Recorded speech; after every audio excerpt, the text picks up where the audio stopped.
What's up guys, MegaDPAL here bringing you Black to White to TheFlawlessWin versus TheFlawlessWin.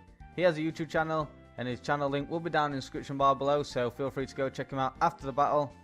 Okay, so looking at team preview, I'm running this sand team I've been running a little bit lately. My opponent is actually running a non-weather team. Potential threats on his team is of course most notably that Breloom there.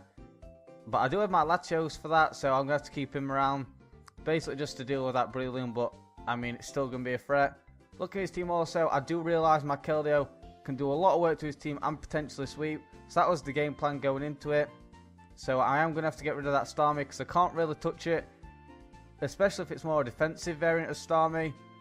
And Starmie is going to be a threat because it outspeeds the majority of my team, barring my choice Scarf Keldeo, and can do some work. So my plan is to either trap that thing with T-Tar, or maybe weaken it with Rotom Wash, something like that. And hopefully take that thing down. He also does have a Gengar. Similar reason to the Starmie is it outspeeds the majority of my team.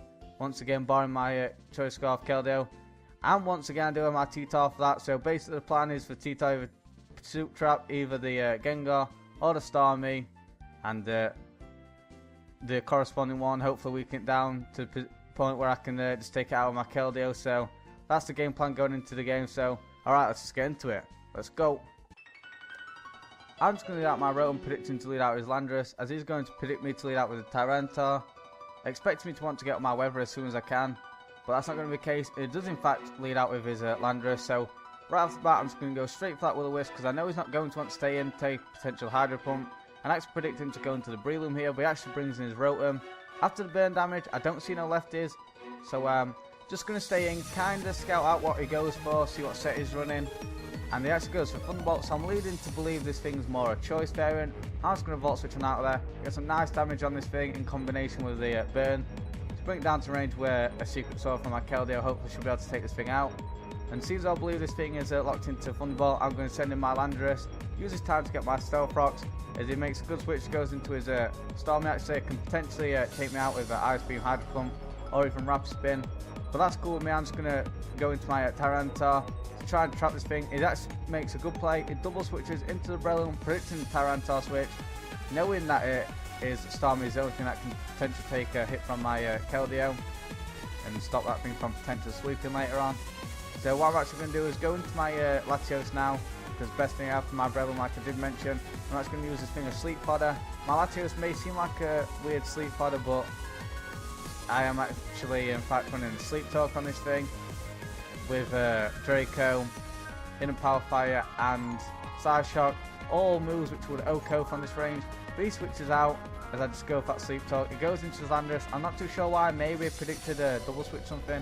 I'm not quite sure, but I'm actually going to go for the Sleep Talk, get the Hidden Power Fire. Unfortunately I do score a crit on this Landorus, but I mean it's not going to matter too much in the long run. I have my Keldeo to take this thing out. And so yeah, also him switching out with his Breloom and not setting up kind of leads me to believe he's not running the Swords Dance, so potentially a Life Orb variant of Breloom. So I'm going to have to keep that in the back of my mind. I'm actually going to double switch on out now, go into my Landorus team, predict him to go into the Heatran now. He does in fact go into that, so that's great for me. I know he's going to be scared out, he's not going to want to take an Earthquake, so what I'm actually going to do is just go for that U-turn. As he does switch, of course, goes into his Gengar, add a U-turn, get the momentum, you know, switch initiative, all that fun stuff. I'm actually going to go out to my Keldeo here, just to try and take this thing out, hit this thing up with Hydro Pump, something like that. Look at his team, it's going to hit his team hard regardless of what he sends in. And if he brings in his Starmie, I can scout out, find out if he's running a more defensive or offensive set of that thing. As he does in fact bring in his Starmie, and I am just going to go straight for that Hydro Pump. I land it, and looking at how much this does to Starmie, I'm definitely leading to believe that this is more an offensive variant of Starmie, despite even though we will see that it is actually running lefties. So looking at that, how much the first one did, I was unsure on min-max variation. I didn't want to risk missing and him going for a Thunderbolt, something like that, and taking me out. So I'm just going to make the safe switch, go into my Tyranitar. It actually goes for Rapid Spin. Nice play on his part, predicting me to switch on out there and just getting rid of my rocks, but I don't mind, as I am going to be able to trap this Starmie. He goes to Hydro Pump, unfortunately he's going to miss. I am special defensive, I would have been able to easily take that. So I guess it's not going to matter too much in the long run. The only way it's going to matter is a little bit later on, but I'll mention when we get to there. And I'm just going to take that thing out of a Pursuit. So his Starmie's down. Now if I play my cards right, my Keldeo basically should potentially should be able to sweep the rest of his team. So he's going to send in his this thing, Landry's T. Fearing me to switch on out, he's actually going to go for that stealth rock, so that's nice by him. I just send in my own Landers. Here what I'm actually going to do is scout whether he's running the hidden power ice and use his time to get my own rocks back up. He's switching out there, so I'm leading to believe he's not got that. So that's interesting to know as he brings in his Gengar. Here I'm just going to switch, go into my Tyranitar, of course, try and trap this thing as he actually goes for a substitute, predicting the switch, which is a nice play on his part. Well, we'll go for the substitute in a minute. I'm a little ahead of myself. So basically, the only way that Hydro Pump mattered is because in a minute you'll see he's going to go for that Focus Blast, and I am running a Chop Up Berry on this Tyranitar. I believe if he had landed that Hydro Pump, I'm pretty sure this Focus Blast would have knocked out my Tyranitar. I'm not 100% sure on the calcs, but I'm pretty sure it would have. Seems logical anyway. And I just pursuit trap this thing and take out his sub. But him missing, it's not going to matter because I do have the Keldeo, and he cannot potentially take me out with one shot with the Gengar, and I can break his sub and take him out the following turn with a Surf. So I guess it doesn't matter too much in the long run, and he's going to hit me up with a second Focus Blast, plus taking out my Tyranitar. So I'm actually going to bring in my Keldeo now, like I did say, just to revenge kill this thing. So yeah, that's what I'm going to do. I don't need to lock myself into Hydro Pump and risk a potential miss, so I'm just going to go for that Surf. He leaves in his Gengar, which is fine, and I'm going to be able to set that thing out, so that's great for me. Take that thing down, and I believe he's going to send in his Breloom now. Yeah, send in his Breloom knowing I'm locked into the Surf. I'm just going to switch, actually go into my Landorus just to get off and Intimidate on this thing, because I believe it goes straight up for the Bullet Seed. Yeah, I'm pretty sure it goes for that. Yeah, it goes straight up for that Bullet Seed. He actually scores 5 hits with this thing. It's a massive amount of damage. You've got to remember this is -1. Breloom is an absolute monster. I do see the life ball like I was wondering. So yeah, it's interesting to know now. I know he does not have the SD, so I have no reason to fear him setting up. I'm just going to leave my Landorus in just to die as a Death Pod and get a free switch to anything else, and then get some more life orb recoil and Sandstorm damage on this Breloom. I'm going to send in my Keldeo here. I'm pretty sure at the range this HP this Breloom's on, a Secret Sword will take this thing out. It's actually going to switch, go into his Roam Wash, I guess fearing a Hidden Power Ice, something like that, but that's not going to be the case. I'm just going to go for that Secret Sword because, like I said, I'm pretty sure that thing would have gone down. So I take out his Rotom, so that's nice. Now he's going to send in his Landorus.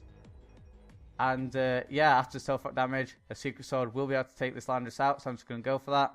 Bring down his Landorus T, which is great for me. I believe he's down to his last two, the Breloom and the Heatran. I'm pretty sure. Yeah, he's just going to send in his Heatran now. He's just going to protect this first turn, I guess, to get some more left his recovery to enable he will live a Secret Sword from my Keldeo and get some Sandstorm damage racking up on my Keldeo, more damage. So either way, I'm just going to keep spamming that Secret Sword as he actually stays in. Does a lot of damage, but unfortunately I thought I would kill the Heatran, but apparently not.